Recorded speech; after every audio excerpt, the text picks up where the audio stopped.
Good morning, everyone, and welcome. My name is Gareth Haysom. I'm from the African Centre for Cities, and I'm going to be doing this presentation, chairing the session and convening this Food Indaba session. This is, I think, one of the first of the 2026 Food Indaba. So it's really great to have all of you here and in the room. It's going to be hopefully an interesting conversation. But before we get into all of that, a little bit of housekeeping. The focus of today is trying to sort of understand a water scarce present. But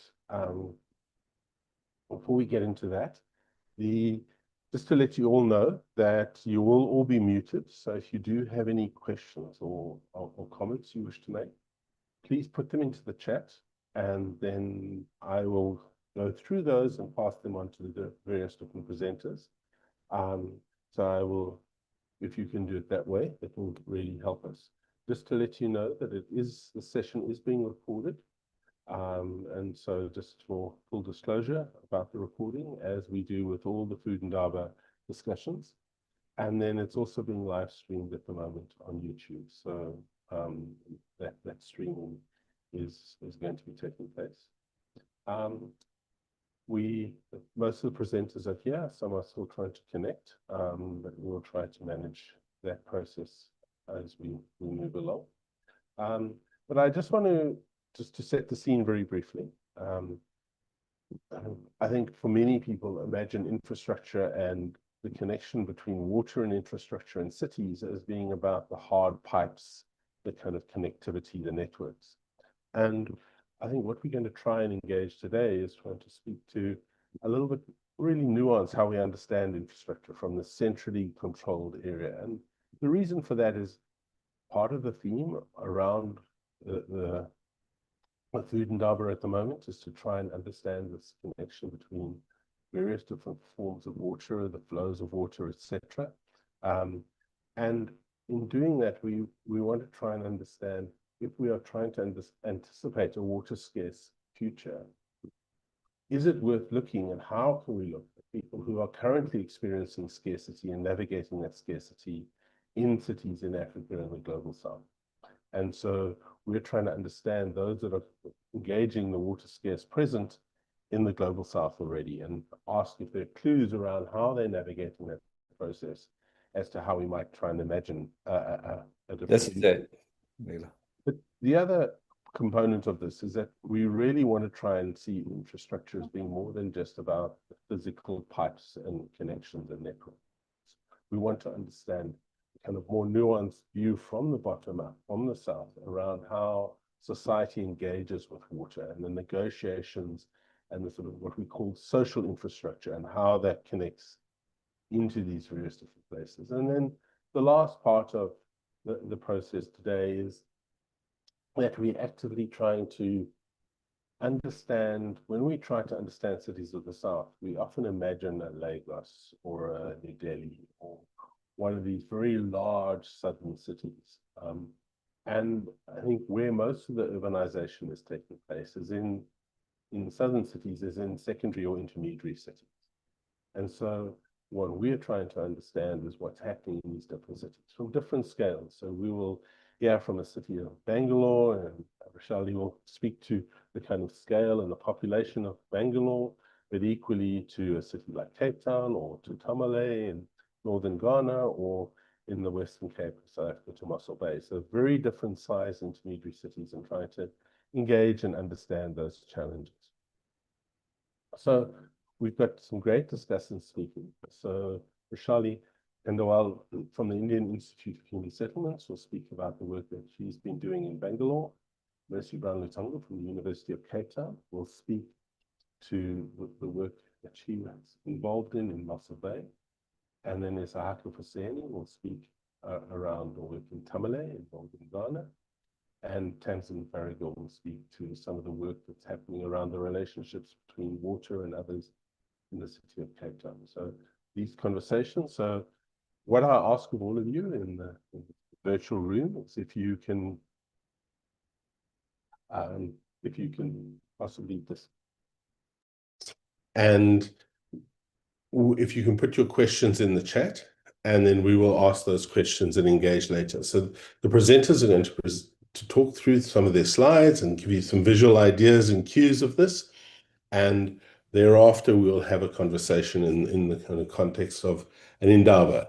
So yeah, this idea of the food indaba at the moment is one of the themes that food indaba is going to be carrying on with for the next 4 to 5 years.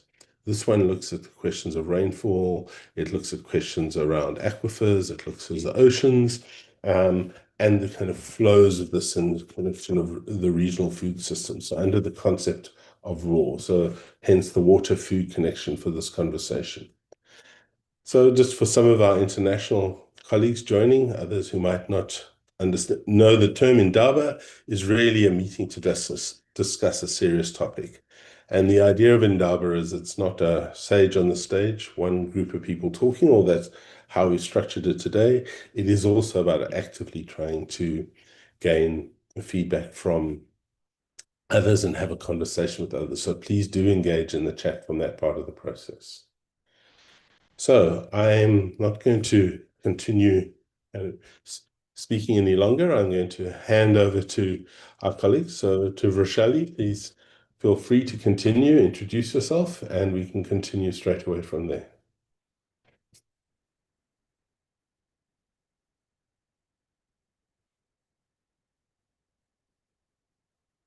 Roshali, are you there?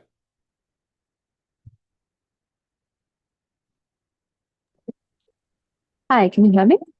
Yeah, we can hear you. Thank you. Hi, everyone. I'm Rashali. Thank you so much for having us over, and I'm very glad to be presenting our work in this forum. Uh, we are from the Indian Institute for Human Settlements, where we primarily work on economic infrastructure and particularly looking at infrastructure that affects food, for example, water, power, electricity, and the like. So today I'll be touching a little bit of the water story today and talking about this project logic that we've been doing with Gareth and the team in various geographies in the South, and I'll be presenting the Bangalore case to all of us. Can we move to the next slide, please? Yeah, so this is the map of the city of Bangalore, and we're particularly talking at a ward level today, which is an administrative boundary that's there. So the yellow highlight that you see is the ward where we did our field work for about 3 long years, and we particularly looked at a ward which is very much in the core of the city, which is where a lot of infrastructure is already supposed to be met. But we'll see how the infrastructure becomes fragmented right in the core. And at a population density, which is very high within the Bangalore as well. So we'll be focusing on one particular ward story today and detailing the water infrastructure that's present in this ward. If we can go to the next slide. So just to give a brief neighborhood profile to everybody over here, this is a ward with a population of about 45,000 people, covering 9,700 households, but this is also as per census 2011. So this has moved up considerably because that was the last census that we had in India. In the ward, there's a working population of about 16,000 people. Out of that, there are 91% people who are employed more than 6 months in a year. So a lot of people are working in the ward. But at the same time, this is a ward which has a very low asset ownership, and only 11% household own all the particular listed assets that are there in the census, which means a lot of the population and households in the ward are low income households that we're talking about today. At the same time, a significant population of this ward belongs to socioeconomically backward caste and classes that are there within the neighborhood, and also have a per capita income which is much less than the average per capita income of the city.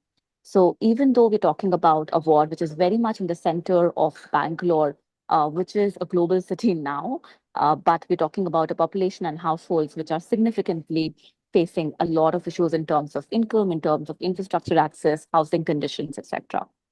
If you can move to the next slide. Yeah. So just to give everybody a sense of what the neighborhood looked like in terms of the water access, this is the pipeline map that is present on the that is with the state authority, which shows considerable coverage across the ward. So the black boundary that you see on the right that is the ward that I'm talking about. And then the waterline coverage is really high in terms of the pipelines that we see across the ward. We'll just start to see what this picture really means when we do a much more detailed analysis of what it means to get water access across households. Yeah. Next slide, please. Yeah. Again, looking at some of the data that's available with census, we see that 80% of households in the ward have access to treated tap water, whereas the city average is 70%. So even though we're talking about a ward which in census shows significantly better achievement of some of these indicators, which are very critical for water infrastructure, we will see a very different story unfold in the coming slides. So again, ward, a lot of households have access to treated tap water. At the same time, there are considerable number of households whose location of drinking water is within the premises of their household. So there are 77% of the households in the ward, they have access to drinking water within the houses, which is slightly less than the city average, but not too less. At the same time, when we talk about near premises, it's much lesser. So it's very much comparable to the overall story of the city, but still what it means in terms of actual access, availability, quality is very different. So this is just to give you a background of what the ward looks like, what's the scale of the ward, and what the water infrastructure story, how the water infrastructure story is actually captured in census, in the other indicators that are being looked at by the state. If you can go to the next slide. Okay, so this is our site. This is a neighborhood level study that we did where we deep dived into one neighborhood. The idea was to understand more from the household and the infrastructure that unfolds at a household level. So this is the ward schematic that you see on the right, which is basically has a main road towards the left, and then it slopes down towards the railway line that you can see towards the right. Within the ward, we particularly picked up two areas. One was a resettlement colony, which was essentially a colony that was actually resettled from various parts of the city and have been here into a ground plus 3 structure.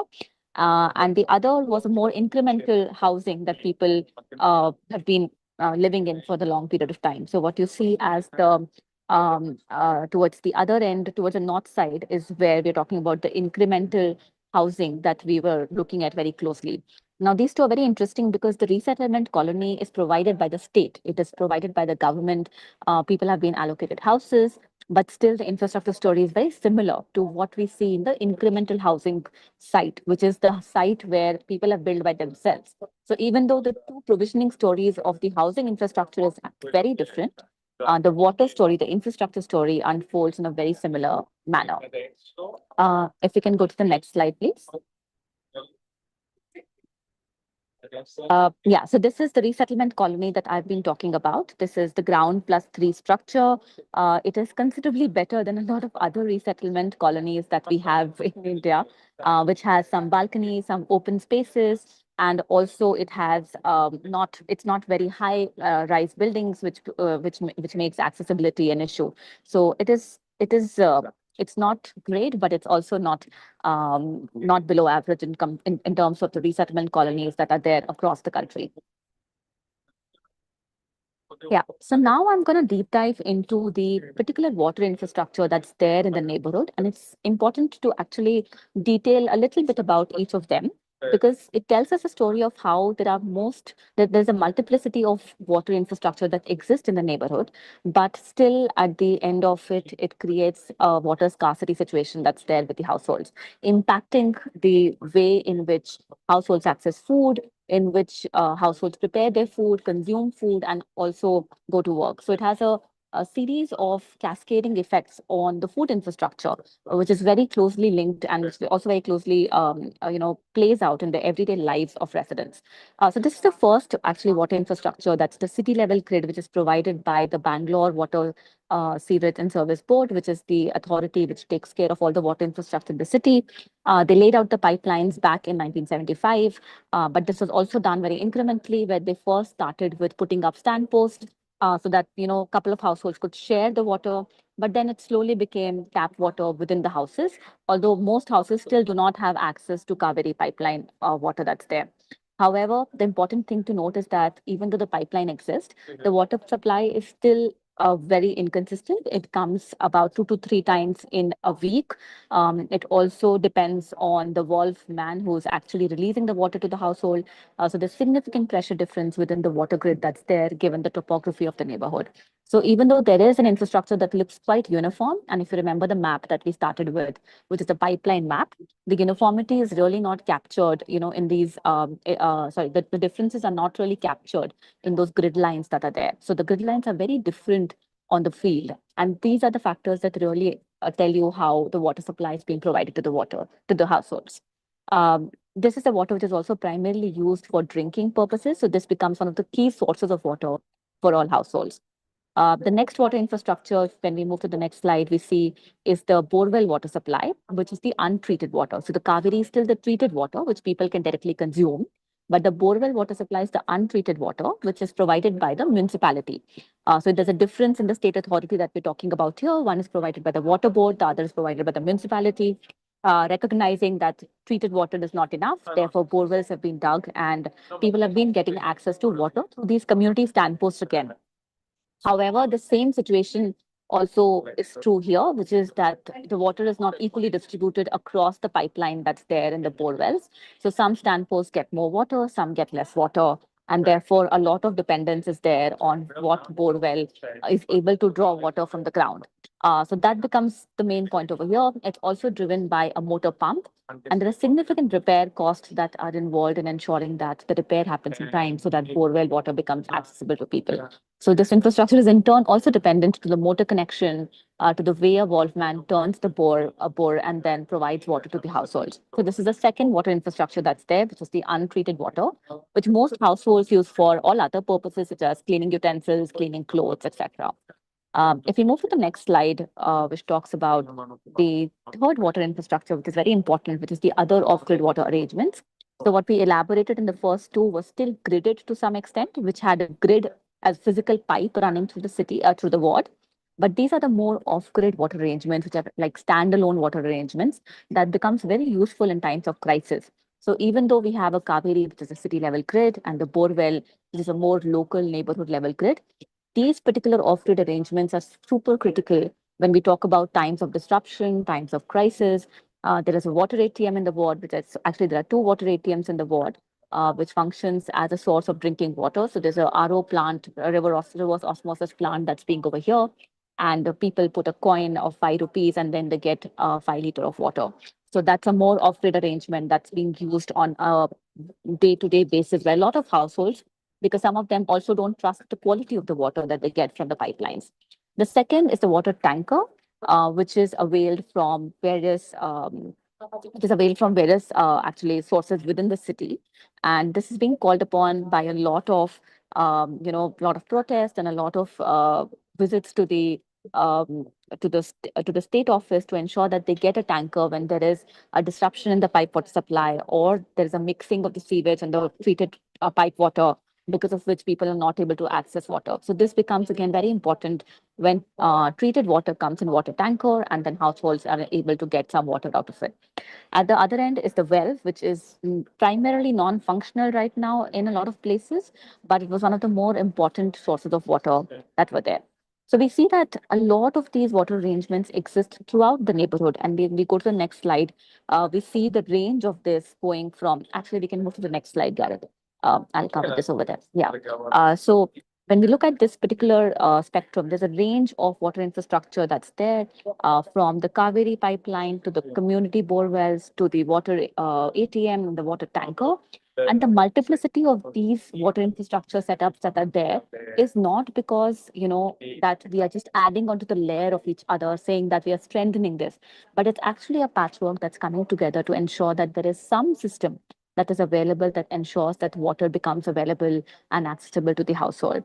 So the multiplicity is not to be read as resilience, but it's actually a coping strategy that's coming in, where households quickly shift from one infrastructure system to another infrastructure system when one disrupts. So this is very important for Indian cities, where we see that there is multiple of these systems coming together with their different governing authorities. They have different materiality to the entire system in which it's managed. There are different storage units that are there. So for instance, when we talk about borewell water, not a lot of poor households are able to access it because they don't have enough storage capacity.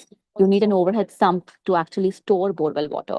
But a lot of high income households are able to construct that sump and are able to store those water, that water with them. So the storage has a very direct relationship to the socioeconomic background of a household and the housing conditions in which they are there. So it depends again on the type of house you have, which floor your house is on, what is the materiality that's available, and then the time at which you can catch the water. Because all of this water infrastructure that we spoke about have particular temporalities in which they operate. So, for example, the Kaveri water will only come in the night from 2 a.m. to 4 a.m., which means that only women who do not have to go to work early in the morning are able to, catch this water and ensure that there is enough storage. Also, just to note that this is all the additional work that is required to ensure that water is there for the household to consume is done by women. So the gendered burden of care very much exists in this neighborhood where water is becoming accessible to people only because women are there who are ensuring that the other additional work labor that's required to get it in order is there. If you go to the next slide. Uh, okay, so sorry, I think we've missed a slide, but just to conclude on this, what we've also realized that there's a lot of interlinkages between water infrastructure and food infrastructure that happened in the neighborhood, which very clearly determined how women are using their time, how women are managing and taking over a lot of cognitive load to ensure that infrastructure actually creates service delivery to their household. So this becomes a very critical point because we understand infrastructure mostly in the terms of physical, material, but not so much in the social and the emotional aspect and the cognitive aspect of it leading us to create, to enable service delivery. So this is one of the primary points that that the project was coming out with, and we really thought that this is important to understand the connectedness between food and what it means to have the basic service delivery available, which could then enable food access and availability to a lot of these low-income households. I'll end here. Thank you so much. Roshali, thank you so much. I really appreciate that. And also the fact that you're at a conference at the moment presenting on some of this work elsewhere. So thank you for stepping out of that. And I think there'll be fantastic questions that'll come from this. I think it presents this whole really great idea of this patchwork system, but also then who carries the burden of supply and who bears the sort of cost of this diversified system that we often celebrate diversity, but then who is the actual ones doing most of the work and continuing to try and sort of keep that going. So thank you very much, Roshali, and we'll, if there are any questions, please put any questions for Roshali in the chat, and we will continue to sort of go through those a little bit later. But I'm going to hand over to Mercy at the moment. So yeah, if I can ask the organizers just to allow Mercy to unmute, and then let me go straight through to your discussion, Mercy, on the work in Mossel Bay. So please continue, Mercy. Good afternoon, everybody. And thank you, Gareth, and everyone, or the organizers, for the opportunity to speak about this work that we did in Mossel Bay. So today I will be talking about water access in Mossel Bay, specifically focusing on 3 informal settlements that are located in an area called FOOD and that went through a process of upgrading of informal settlements. So this presentation, rather than kind of focusing on the long-term waiting for the housing product, which is the formal house, will look at the kind of everyday experiences of waiting for infrastructure in these 3 informal settlements. And it tries to shift the attention away from what I have said is this kind of waiting for major life events, such as getting the final housing product, towards the chronic everyday waiting associated with people's daily strategies to gain access to water, sanitation, and electricity in the context of almost no access for some households to these basic services. And here we use the concept of weighting, which is a kind of popular concept in the urban studies and infrastructure literature, as an analytical tool to understand these everyday strategies and how people access these basic services. So, like I said, there's a big kind of focus on this idea of weighting within the infrastructure literature. And here, a lot of and just the broader urban studies literature. And here, the concept of weighting is used mostly, like I said, to refer to kind of long-term weighting, either waiting for a house or waiting for a job. People like Alcindor and Wana, for example, use this idea of weighted to explain, to make sense of the experiences of young people in the African context who are struggling to make this transition from being considered young or youth to an adult because they're unable to achieve the kind of markers of adulthood, like getting a job, getting a house, getting married, because they struggle from kind of with long-term unemployment. So this research rather looks at this idea of everyday chronic waiting, and infrastructure access, like Gareth has mentioned, is often treated as a technical issue within this literature. But this work shows that it's also, like Vrishali also pointed out, it's a temporal issue, as time becomes unevenly distributed across different populations of people because they have differential access to these basic services. The work also shows how people's everyday lives are punctuated by chronic everyday waiting for infrastructure services, and how, as we also saw with Vrishali's presentation, how people have to structure their lives, their everyday lives, how they plan, and their relationships, how they have to structure it around this access to infrastructure in very particular ways.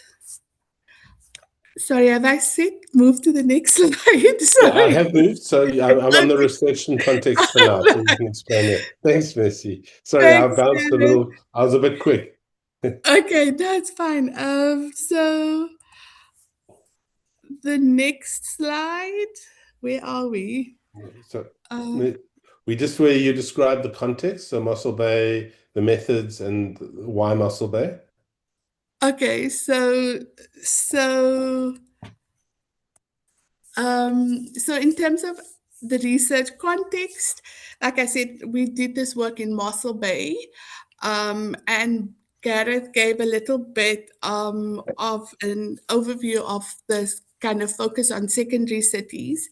And Mossel Bay was chosen because it's a small town, but it has experienced rapid urbanization, rapid growth over the last 10, 15 years. And so, like I mentioned earlier, there was this rapid increase in the number of people and households living in informal settlements. And the municipality embarked on this upgrading of informal settlements program in 2014. But between 2014 and 2021, there was an almost 60% increase in the number of households in informal settlements. And so that created unanticipated, I suppose, challenges for the municipality in terms of, the funding that they had to provide infrastructure. They initially provided communal taps and toilets, but the aspiration was to provide individual taps, toilets, and electricity for individual households. So, as part of the UISP, during the first phase, they were going to move households, 5 informal settlements at a time, to a temporary relocation area, and once they had installed the basic services, households would be allowed to move back. And so for the first phase, there were, like I said, 5 informal settlements, and we focused on 3 of those 5 informal settlements, which were Growing Hope, Empeleni, and Transandkamp. And we used a range of methods to kind of try and see the relationship between access to infrastructure and how that impacts on people's food and nutrition security. We did 41 household interviews. We conducted 14 key informant interviews with officials within different departments within the municipality, like the water and sanitation department, the electricity department, planning, and so forth. And we also spoke to NGOs who provide different kinds of services to the communities in these informal settlements. But we found that once we had done the household interviews, for example, and the key informant interviews, it was the kind of impacts that inadequate services have on people's food and nutrition security didn't come through as strongly as we had anticipated. And so we conducted this food plate exercise where we asked people to keep a record of their weekly food purchases for a month, and then at the end of the 1 month period, we asked them to provide us with a list of their weekly groceries. We then bought the groceries, we asked them to, and then conducted interviews with people, asking them why they made particular food purchases.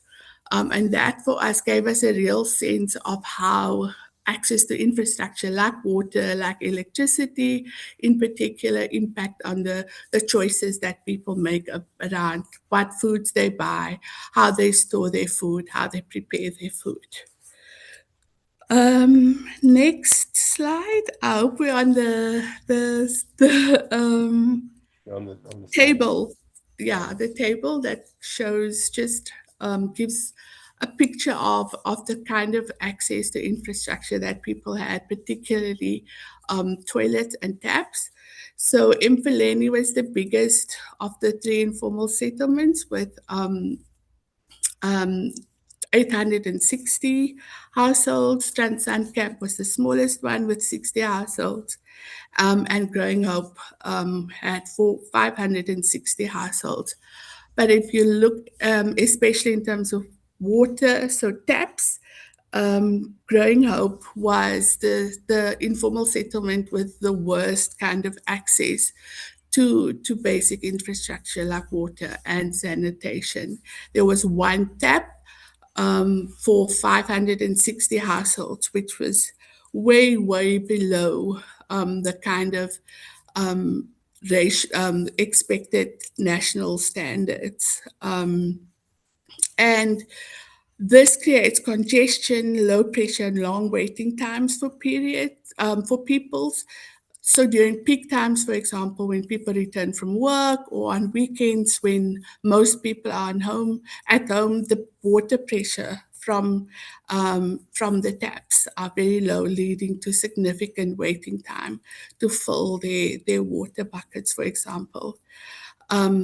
And as we see through this research, waiting emerges from the kind of material design and the insufficiency of the infrastructure itself. Next slide. So, like I think also came through in Vishali's presentation, people have to kind of organize their lives around this access to water. They must learn to kind of understand when the water availability patterns, like I mentioned previously, in the evenings, for example, when most people are back from work, the pressure from the communal taps is very low, so people know that that's the time to kind of, they're going to have to wait and stand in a queue for a long time in order to collect water. On the weekend as well, people know that when most people are at home, that water pressure will be low. It will take a lot of time in order to fill their buckets. So people must manage shortages, they must seek alternative sources, um, going to neighbors in the formal houses or in Mfuleni, for example, which had more taps. People must then make these different and alternative plans in order to get water. And they must also plan ahead for those times when they know are peak periods. They have to plan around those peak periods in order to secure water access. As one resident explains, you have to know the times. At times, the water is not available because all the people are at home. And this quotation really reveals that access to water depends not only on infrastructure, but also on an understanding and adapting to the fluctuating patterns of demand. And so residents effectively become managers of an unreliable system. Next slide. Yeah, we're gonna need to move a little bit if we can, thanks, with the others in time.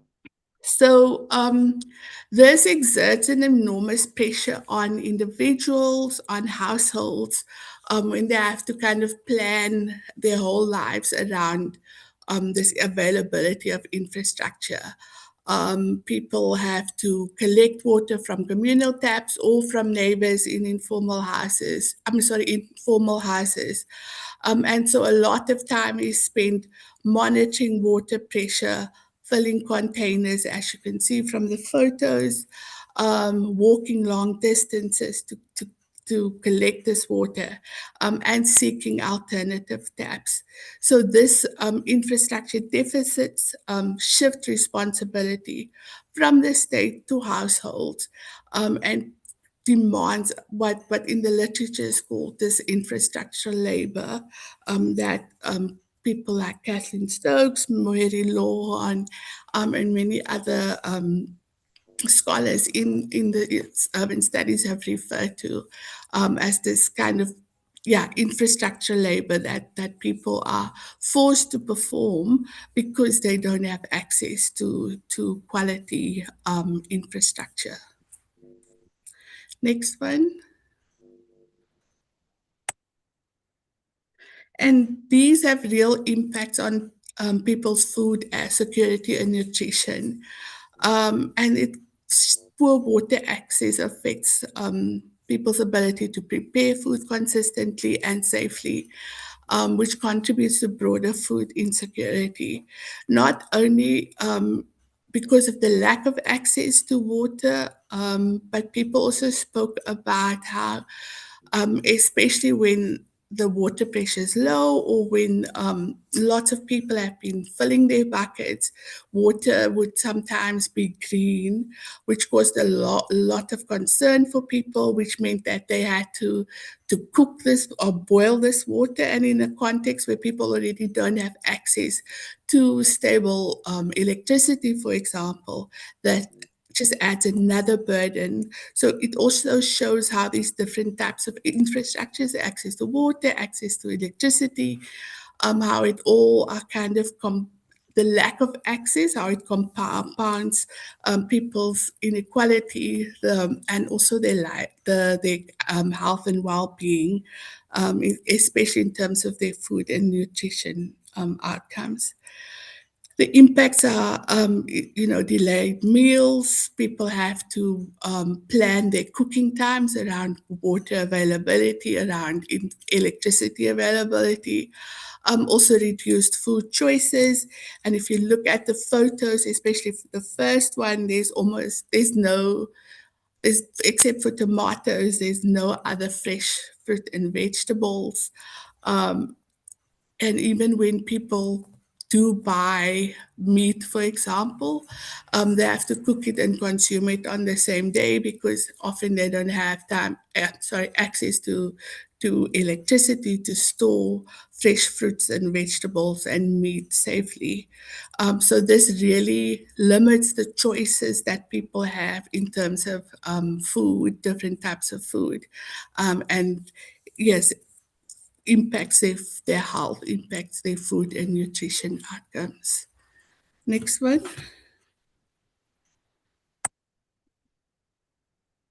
This also has exerts a huge burden not only on people's physical health, but also their psychological health. Living with this kind of uncertainty, not knowing when water would be available, this uncertainty around the pressure, water pressure, the quality of the water that comes out when it does come out. It creates stress, it creates anxiety and uncertainty. Residents must continually anticipate shortages, store water, plan activities around infrastructure failures. And they need to always plan ahead for when the water pressure would be low, needing to fill water buckets in advance of peak times.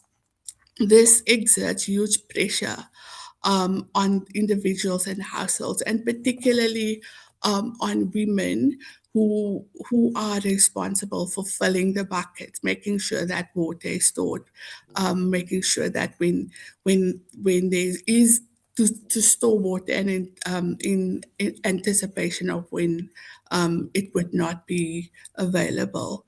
And this reveals how water insecurity becomes a source of everyday psychological strain, this everyday chronic waiting that we spoke about. Next one. We on social infrastructure. So yeah, social infrastructure. And so this kind of access to infrastructure, I think, like also came out strongly with Prashali's presentation, depends a lot on people, neighbors, families, informal networks. So people, for example, pool resources, pool money to buy wires for electricity, informal connections, for example, also to make to buy pipes and make informal connections from either communal standpipes or from people's homes.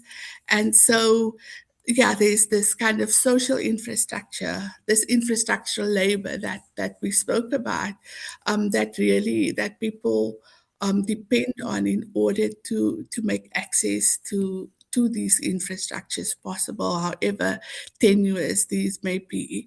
And sometimes it's not only the physical infrastructure that's tenuous, but also the relationships, the social relationships and networks that enable this access. Because people have to make sure that they keep their neighbors happy. They can't buy too much food to store in their neighbors' fridge because they have to make sure that they keep the relationships friendly, that they keep the relationships cooperative. And so there's this, the labor extends not only to the physical infrastructure, but also the social infrastructure that enables these connections to physical infrastructure.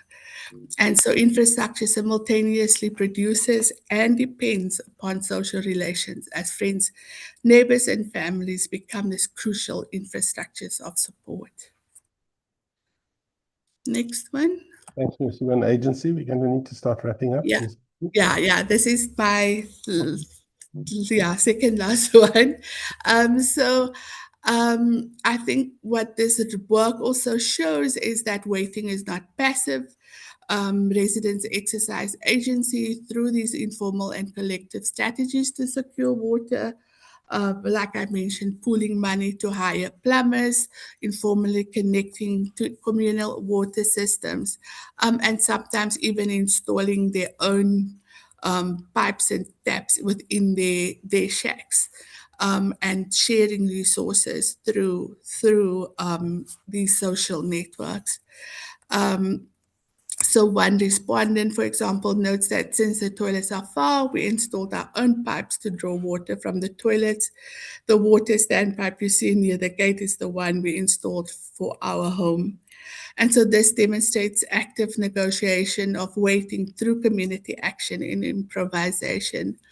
But often this kind of agency also extends towards taking matters into their own hands when, for example, the last photo that you see of a picture of the temporary relocation area that had been constructed by the municipality for people to wait while the services are installed. People eventually decided that because there was so much uncertainty around how long they would be staying in this temporary relocation area, they decided to burn the temporary relocation area and they refused to move from their homes. And so this also shows the kind of different ways of waiting and the choices that people make, which Dobler refers to as this kind of two types of waiting of as evaluation, and what people do in the meantime when they decide upon, how to act, and then eventually what the type of action that people take, which can range from kind of putting in strategies in the meantime, or burning the temporary relocation area. Next one. And the next one, we can wrap I up. can, yeah, sorry, we can just skip to the last one, Gareth. Sorry. There we go. Thanks. Yeah, so I just wanted to show that this research shows that unreliable infrastructure in Mossel Bay in these informal settlements produce a condition of everyday waiting. It affects people's cooking, food security, health, well-being, and their social relationships. And while people demonstrate considerable agency in coping with these conditions, the persistence of waiting reflects deeper patterns of infrastructural inequality, and that, the importance of everyday basic services and how that should be prioritized for people, because it has wide-ranging impacts, not just in terms of their physical wealth, but also psychological health and people's dignity and feelings of inclusion. So thank you. I'll stop there. Thanks so much, Mercy, and sorry to chase you there. No. It's great to, and the whole can just, to speak through a whole lot, and there's some questions coming through in the chat. So maybe for later, if you don't mind looking at those, we can start to think of that. But I'm going to rush straight through onto Isahaka Fasini from the University of Ghana.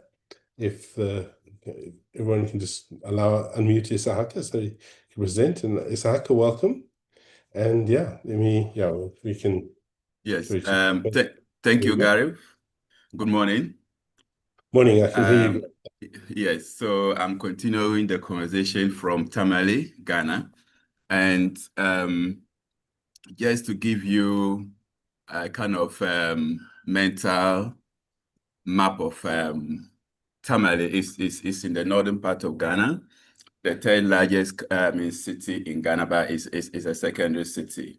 Yeah, so it's fairly a young city because it was practically founded around 1907 thereabout. So it's roughly like 100 years old. So we also conducted a project there, and the focus areas were 8 low-income neighborhoods. So these are neighborhoods that, by large measure, do not have a reliable access to some services. So what I'm going to talk about today is just picking on water, and I'm not restricting it to a particular neighborhood. We're just taking that kind of broad view over what the situation is with respect to access to water. So I'll begin by saying that Tamale has a water problem, and it's very regular. Every year it happens. Once the rain stops, then the crisis only intensifies.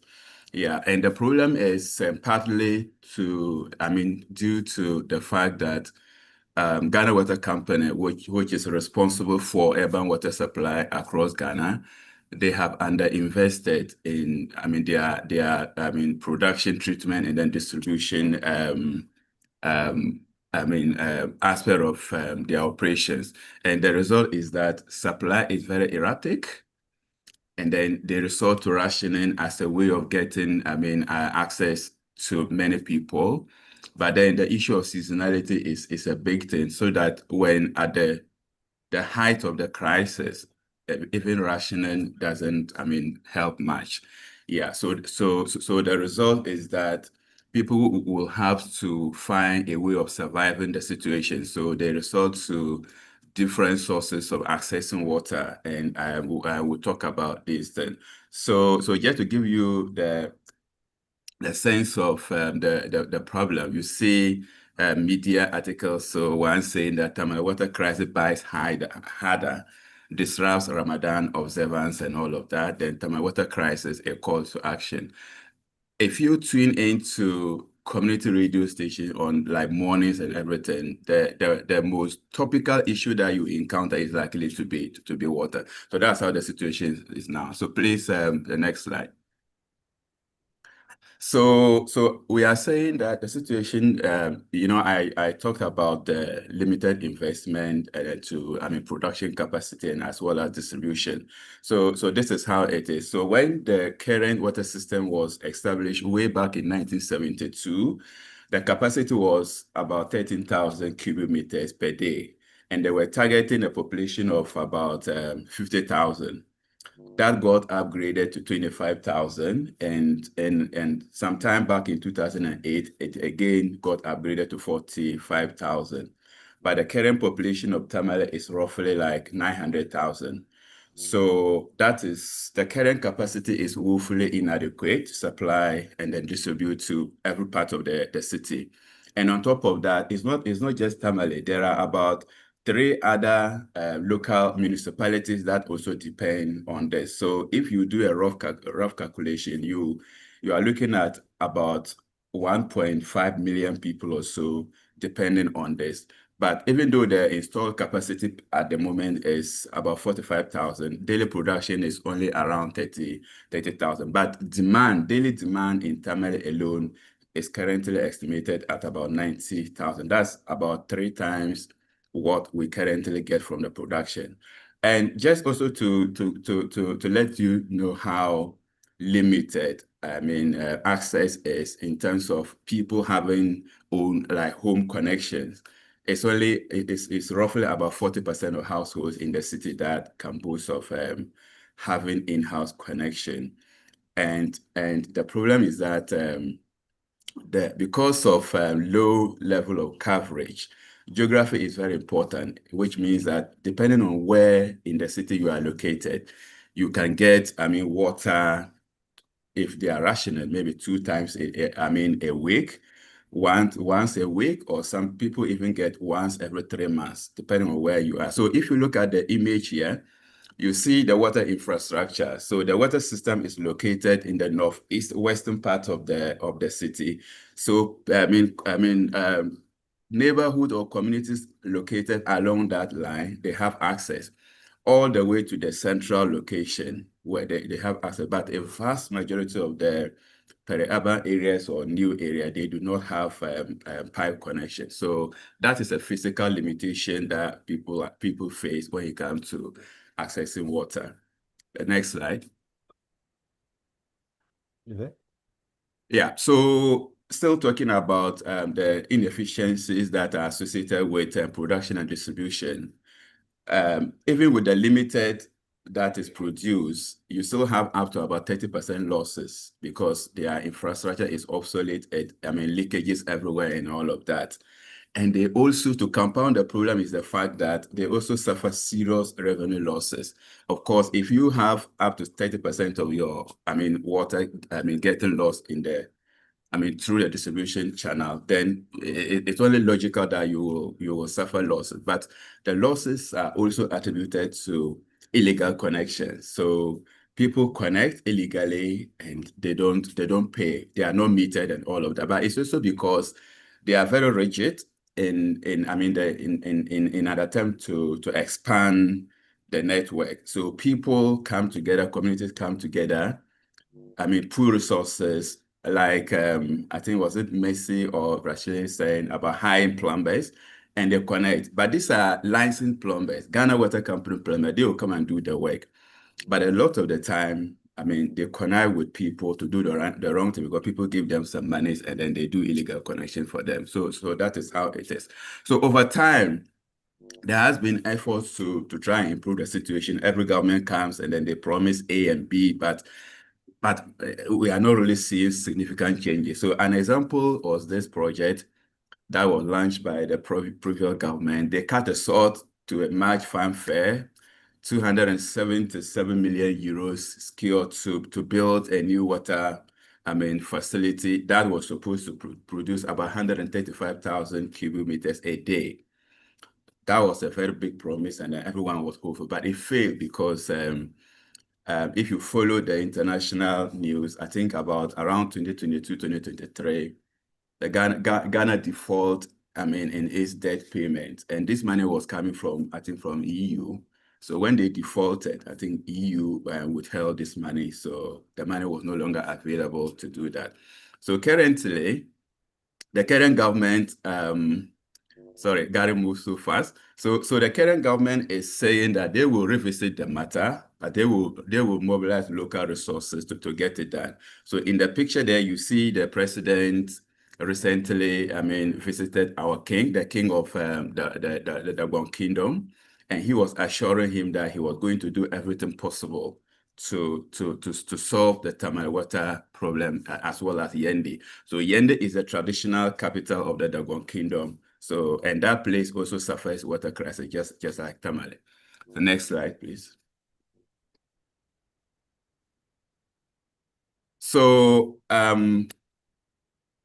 so whilst we still wait for improvement in the situation, people will have to cope with the situation.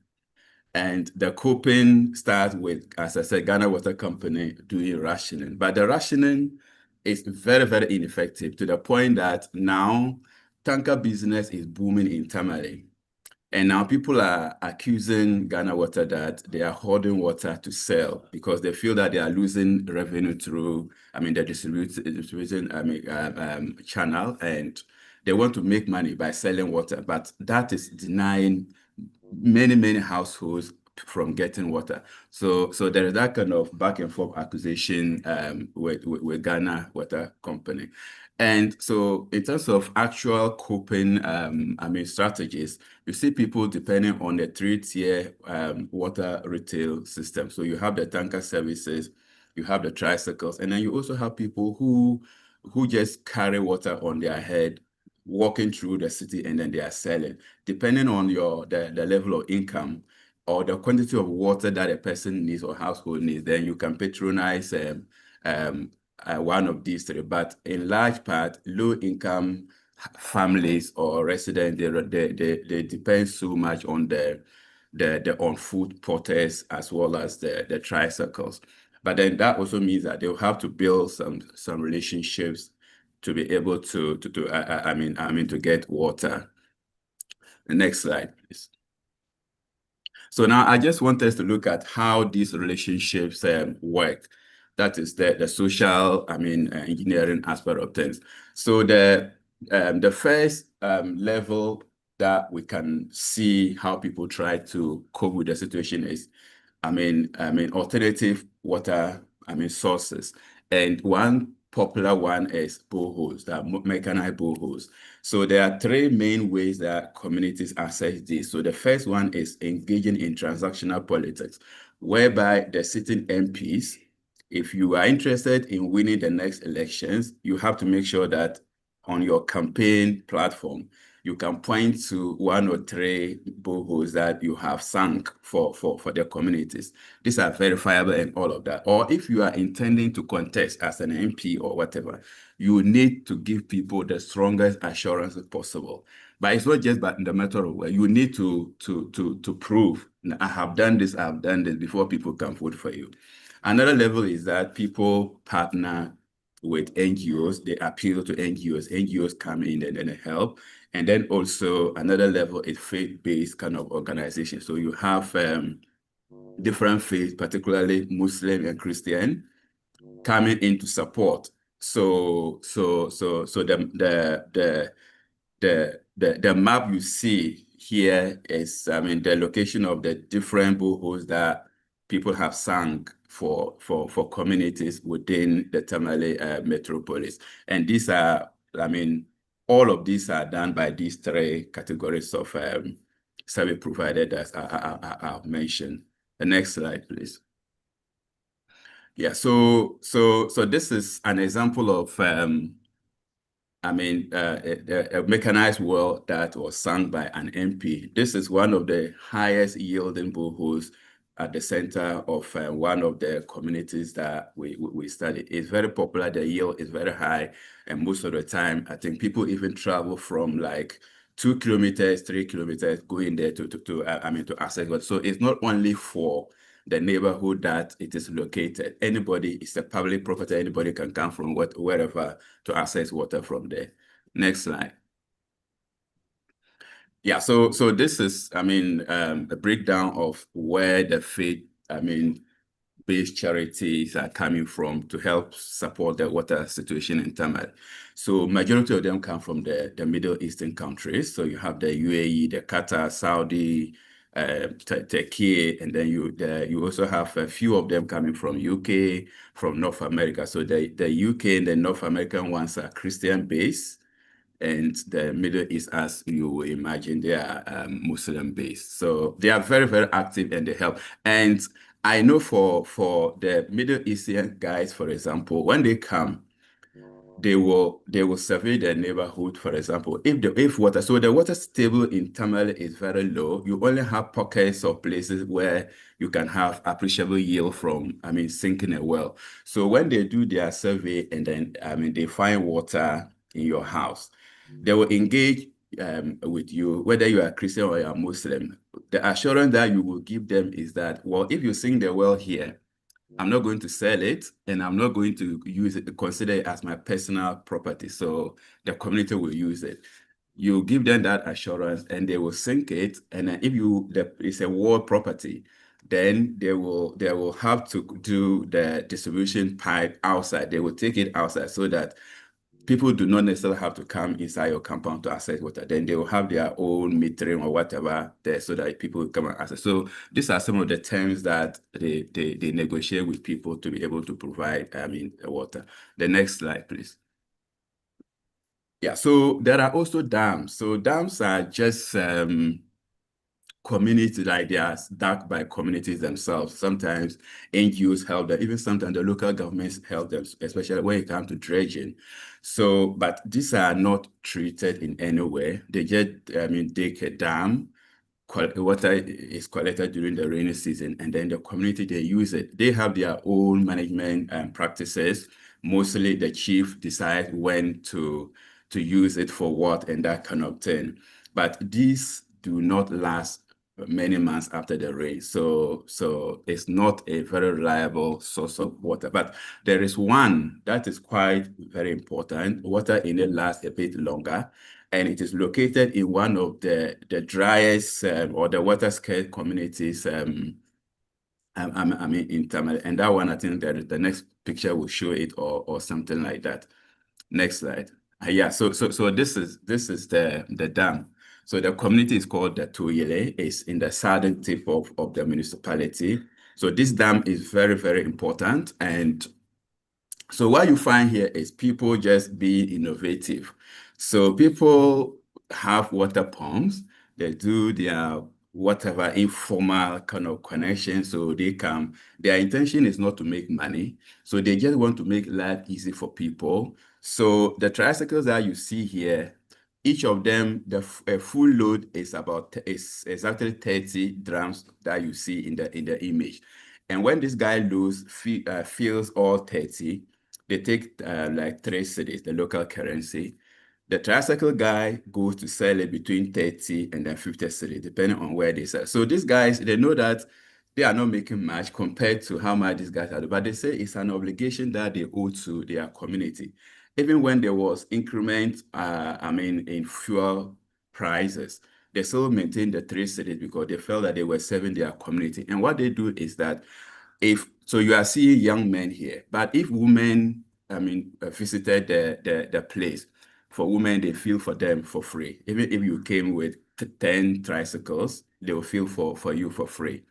Yeah, so because this guy, they think they are selling, that's why they do that. So it's a very innovative way of, but like I said, this is just, if you like, dirty water. It's not treated. But when people are really water starved, they don't care. All they need is just to have water. And the thinking is that even if they are using it for cooking or something, once they boil it, some of the whatever might have died. The next slide, please. Yeah, so this is the smaller version of the dams. These are just wells that people dig. And you see that there are also quite many across the city. And mostly it's just people using their pickaxes and shovels and all those things to dig. And individuals do it in their homes, as well as communities also do it. And some of them are very, very important. So there is one close to where I live. And that one, it has water throughout the year, and very, very important source of, water for the people. And this is also based on negotiation, because I remember the land, the one close to my house, for example, I think the chief sold the land for development. The community resisted that. They said, no, if someone now owns a place, the person could just decide that the well will cease to exist. And they stood their ground, and the chief had to reverse that. So these negotiations and sometimes advocacy or resistance are all shaping how people get access to water in Tamale. The next slide, please. Yeah, so this is where I conclude, and I just want to say that when you look at the water situation in Tamale, in terms of gaining access, these are the key players in it. So you have the state, you have the local government, and then you also have, the community people and all of that. So I mentioned Ghana Water as the entity responsible for providing urban water in Ghana. We also have Community Water and Sanitation Agency. That one is also state entity, but its responsibility is to provide water for small towns. And Tamale is not a small town, but given the situation, sometimes they find their way through, especially within the peri-urban areas of Tamale, to support with some of these wells and boreholes and stuff like that. And then also the electricity company, very, very important, because when they established the water system in 1972, in order that there would be a reliable supply and all of that, they negotiated with NEDCO. NEDCO is the state's own power provider or distributor. So, and then they gave them they gave the water system a dedicated power line, so that even if there was power outage within the area, but the water system would work. But over time, in Ghana here, state-owned staff, they are not doing very well. So there was a lot of debt. And somewhere June 2023, for example, they felt that the debt owed, which was in excess of $3 million. So they had to shut down. And when they did, there was massive, serious water crisis in Tamale. So it exacerbated the whole thing. And the local government, the central government, they got a serious flag for that. So they had to come in for that to be. Yeah, but then if, like I said, on practical basis, daily basis, the private people, the NGO, the faith-based organization, and then the water tanker distributors, they are indispensable when it comes to making sure that households in Tamale get access to water. So thank you very much. We'll end here. Thanks so much, Isaka. Thank you for that. I'm going to stop sharing now. I'm just going to, I've just had some new slides sent through, so I'm just going to load those into the slide deck. But whilst I'm doing it, I was wondering, Mercy, if Kevin has asked a question in relationship to kind of what jobs are people waiting for and what is the level of education in Mossel Bay? And if you can answer that quite quickly. And then there was a question from Tamsin to Isahaka around whether property values change when houses are closer to better quality water. So Isahaka, if you can maybe answer that after Mercy's answered her question, just while I load the next slides up. Thanks.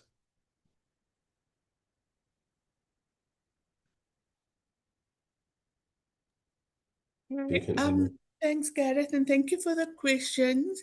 So Mossel Bay, the economy has changed quite a bit over the years. So Mossel Bay is a coastal town, traditionally dependent on, like, the fishing industry, for example, was quite a big part of the economy, but it's changed quite a bit. So now it's shifted to more kind of retail and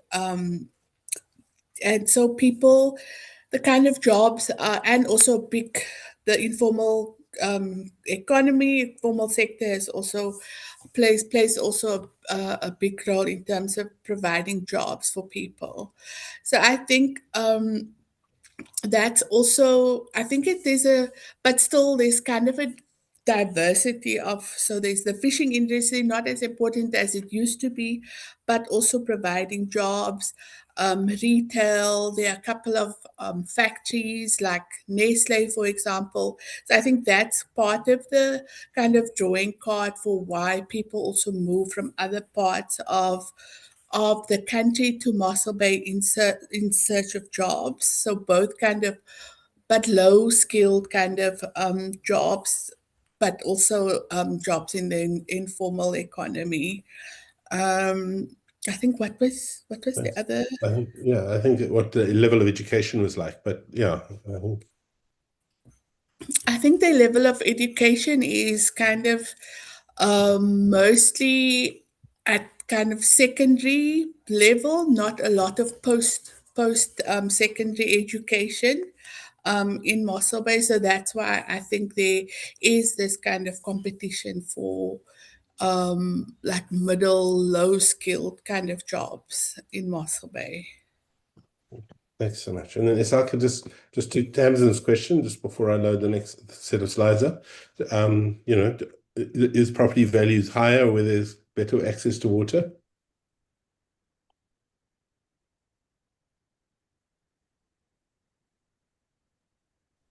Yes, thank you. Those are really, great questions. So in terms of the property, yes. Places located to areas with reliable water, properties are high and population density is also very high. So I didn't show the map of Tamale very well, but if you look at the physical expansion of the city expands north and then northwestwards because of water.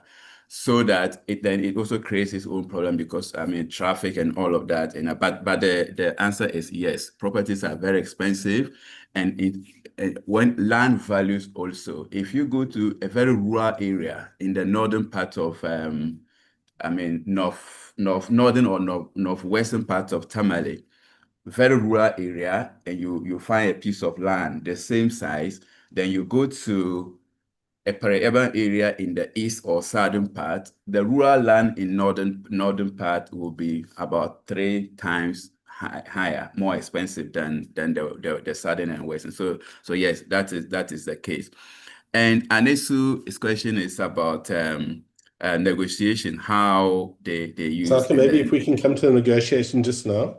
I just want to let Tamsin finish the presentation, and then we can talk to that. But thanks for going into that. That's fine. We can look at that now. So yeah. So thanks, Isaka. I'm going to just hand over to Tamsin for quick 10 minutes just to get through that, and then we'll try and get to the last questions after that. So thanks, Tamsin. Over to you. Cool. And Gareth, please give me the 2-minute warning when I get there. I will do. So I'm really delighted that to be here and to have this opportunity to share some of the work that I've done at the City of Cape Town. I started at the city in 2014 in development facilitation, and got drawn into the work around the drought when that kicked in 2015, 2016, 2017, 2018. At which point I also did a master's as part of the Gareth and Mercy's course, although I'm not sure who's leading it anymore, where I looked in detail into water governance and alternative water very specifically. And then more recently, and then I joined the resilience department, and it's no surprise that the City of Cape Town's resilience strategy came into being pretty much in parallel with the tail end of the drought. And a lot of the work was actually undertaken during the drought. So water resilience are very much intertwined in the City of Cape Town. Most recently, I now am in the urban planning and design branch. Department, in the urban design branch though, where I'm looking at the detail. So my interest has always been kind of at the policy level, governance level, alternative water. Why are we not using water in a more responsible way? Boreholes, you guys have made me a little bit nervous about all the boreholes that are going in. But now looking at really the nuts and bolts of a market, which believe it or not, was very strongly determined by water and water management. So the project I'm going to discuss today is, and there's some of you on the call, Lorenzo, I saw you on, know different aspects of this project. So I'll really just be talking about the design aspects. So, and this project is part of the AfriFood Links program. And it's one of the pilots. So the idea with this was to look at if we designed a market differently and looked at infrastructure in a different way, would we have better food outcomes? We looked at a number of different sites across Cape Town, and we selected this particular site in Langa, which is the township just outside of Cape Town, called the Smiley Market. And a smiley is a sheep's head that is then barbecued or bride on an open fire. One of the reasons we like this project specifically is because it needed a lot of work, but there was also an issue with the waste blocking the stormwater drains. And I'm intrigued that nobody has really spoken today about the importance of sanitation and wastewater management.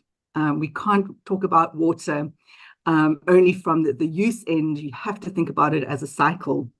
And so this project intersected with food and water in a very meaningful way. Gareth, next slide.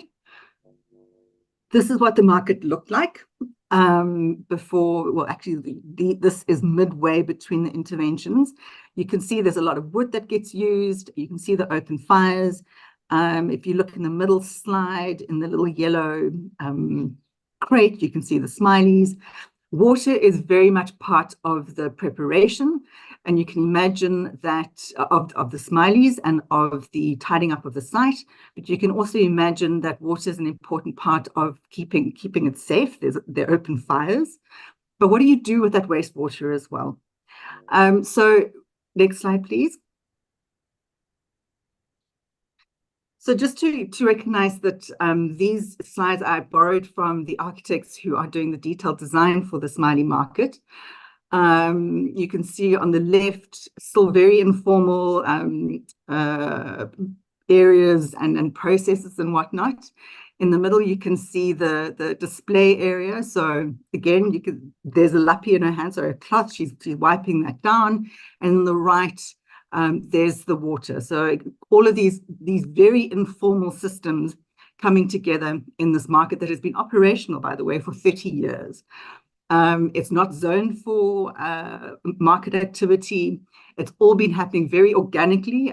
Somebody referred to organic processes earlier. And so the idea was to use the knowledge inherent within the processes and the ladies who've been trading there for the 30 years to inform the design going forward. Next slide. And part of that was understanding the process. So, you know, where do you store the smileys? Where do you place them when you prepare them? How do you cook them? Where does the waste go? You can imagine that there's an enormous amount of fur, because the fur gets scraped off the head. There's a lot of ash that gets generated through the fires as well. And how do you keep these areas clean? Next slide. So this was our grand scheme. It doesn't look great from a layperson's perspective. I'm assuming that this is a technical drawing. What we had tried to do was to develop a market that didn't need a roof, and we didn't want to put a roof on because it was going to take too long to get it through the city's development processes. But to get it through the city's development processes, all the line departments, so those are things like the fire department, environmental health, blah, blah, blah, needed to sign it off. We took it to the water and sanitation department, and they said, no, we can't sign this off because we're going to have water flowing off this hard surface. So we put a hard surface beneath the traders so that it could be easily cleaned off and it would be sanitary and meet the environmental health requirements. But there was this big worry that it was going to contaminate the stormwater, and then the stormwater guys didn't want to sign it off. And so what we discovered was that in order to get a meat market signed off by both the water, the sanitation, and the stormwater departments, it had to have a roof. And that's because you can't have cross stormwater going into a fat trap. Sorry, I should have mentioned that we had a fat trap to collect the fat that was generated during the processing. And so we thought a very cunning plan of circumventing what can often be a very frustrating and protracted process backfired in a very big way. But it was a very important process because effectively the water management of this market determined the architecture. Can I have the next slide? And this is what it looks like. So, I mean, water, you can't talk about water in a built environment setting without thinking about roofs. So, you know, water hits a roof. What happens to it after that? Where does it go after that? Is there an opportunity to collect it? And for me, a very important part of how we look at markets, and we've been talking about social infrastructure, and we've been talking about resilience and shared resources, kind of a commons idea. How do you design a market that it becomes a resilience hub? I love those images of the shared boreholes. How do you know, should a market like this have a borehole? In my mind, it should absolutely have a borehole. It should have solar. And we also can't talk about water scarcity without talking about energy scarcity. You know, that WEF, water, energy, food nexus really starts to come alive when you start to unpick it. Looking through, for example, load shedding. So in South Africa, we had a few years back moments where we had no power, and that affected production in a very big way because the farmers couldn't fill their dams and then they couldn't irrigate, and some of them didn't want to plant because they didn't know if they were going to be able to irrigate. So drought is not always a climate thing; it can also be an energy thing. Next slide. 2 minutes, Tanza. Cool. A dining space. So if you want to have a dining space in a market, you have to have ablution facilities. So that was another generator of the design. And so when we put it through the process, they said, no, you have to have an ablution facility. And so to indicate a dining facility, we had to show an ablution facility. So again, water and sanitation requirements very much, again, shaping the architecture. Next slide. You can see the surfaces. This is just a little demonstration of what the space could look like. Next slide.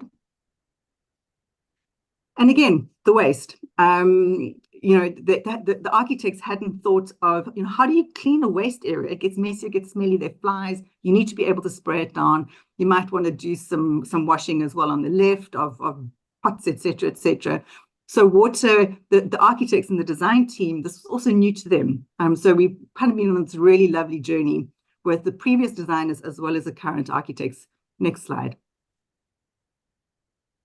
So this is what it looks like at the moment. And this speaks, Gareth, I'm probably going to go over 2 minutes, but I will be quick, I promise. This thing of hybrids and transitions. So we had this market.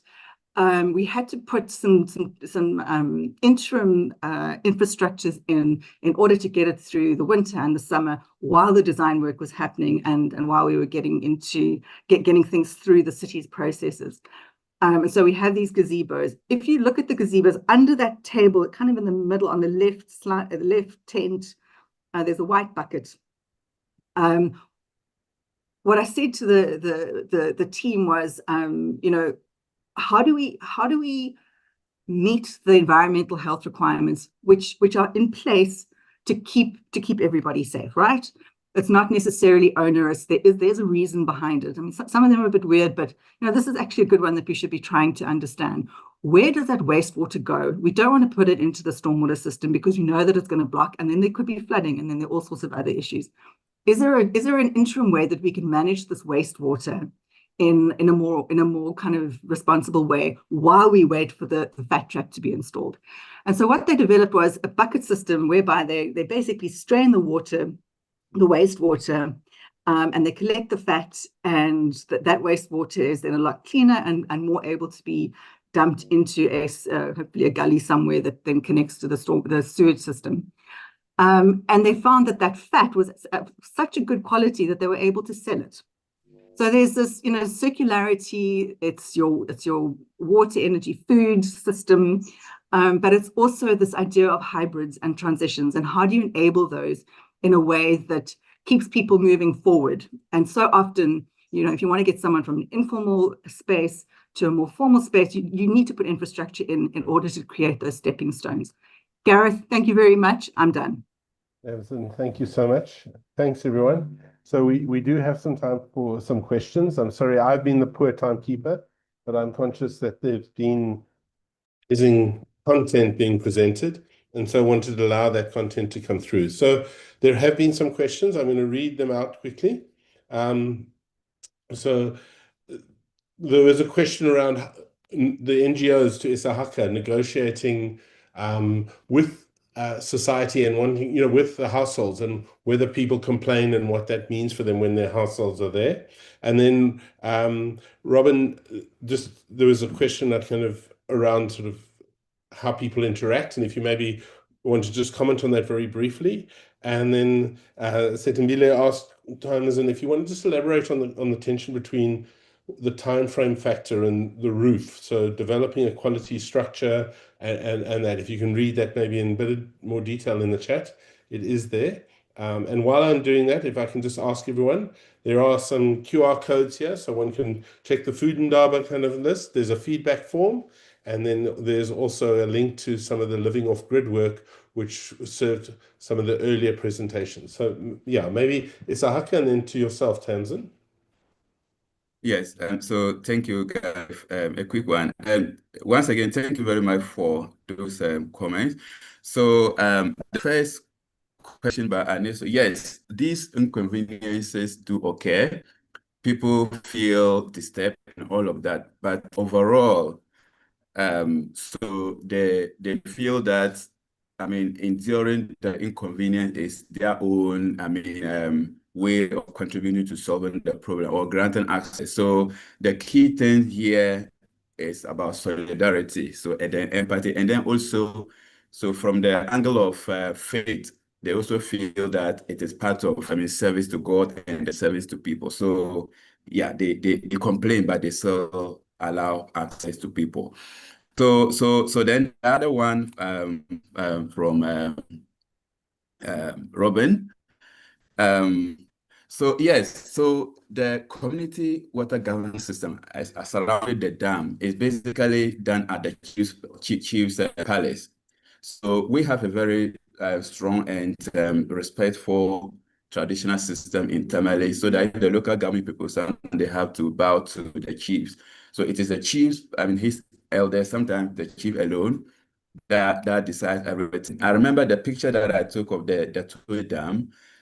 Just a month after this, the chief had made a law that no one should go there to water their animals. So it's in the environment, and that's too. So you could go and fetch water, go out there and then water your other was etc. So it's traditionally driven.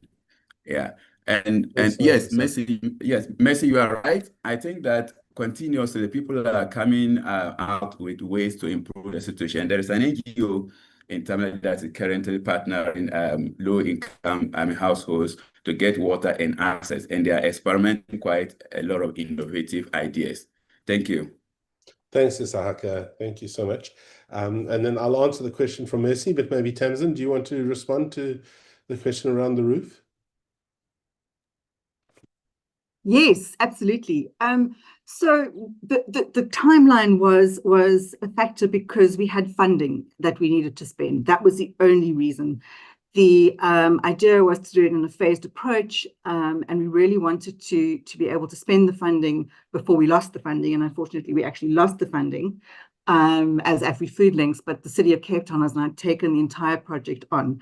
So it was really it was a timing and a budgeting thing. The intention was always that there would be a super duper market that really met the needs of the traders and their customers. I mean, we must also remember that people arrive there and they eat food and they want to hang out, and it must be a really great space. And so so that's why we were trying to avoid the roof. But the roof would have come at a later stage, as a later phase. With the ablution facilities, because we recognized that we did actually want to have a dining area, but it really just, it's building plan approvals. That was the only, and the funding were the issues that we were trying to navigate because of the EU budgeting timelines, etc. But yeah, I hope that put something more in the questions if you need more. Thanks so much. So Rochali's had to leave. She's presenting this work at a conference in Vienna right now. So thank you, Rochali. Thank you so much for being part of that. And Mercy, it's my bad timekeeping that's gone a little bit over the 12:30 mark. Just around retooling, just to say that in Mossel Bay, there are interesting things that take place around trying to do that. But I think there are some that are happening. There are also fantastic municipal-led facilities, such as the libraries, where they enable people to get access to IDs, collect people from the rural areas, bring them in so that they can kind of come to a one-stop shop around these facilities.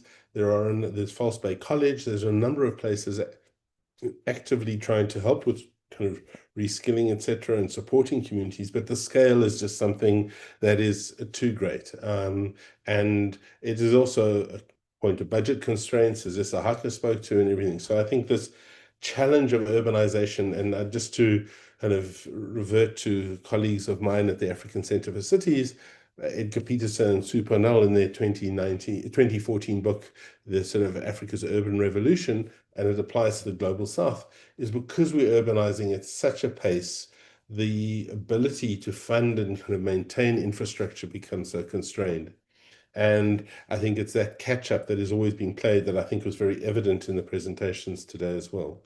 So I'm just going to say thank you ever so much to Rochali, to Mercy, to Isahaka and Tamsin. Thanks also to Tandi and everyone in the back room who've been sending me the questions and everything. I take ownership in terms of the feedback for the poor timekeeping. I didn't want to rush the content. That was really interesting. But thanks also to all of you for your questions. And I think I'll end there and wrap things up from there and just say thank you to everyone, and thanks to FOOD INDABA and the South African Urban Food and Public Trust for kind of creating this platform in which we could start to share some things outside of the normal sort of face-to-face meetings and engage across the Global South. So thank you so much to that, and thanks so much to everybody for participating in the questions, etc. Thank you.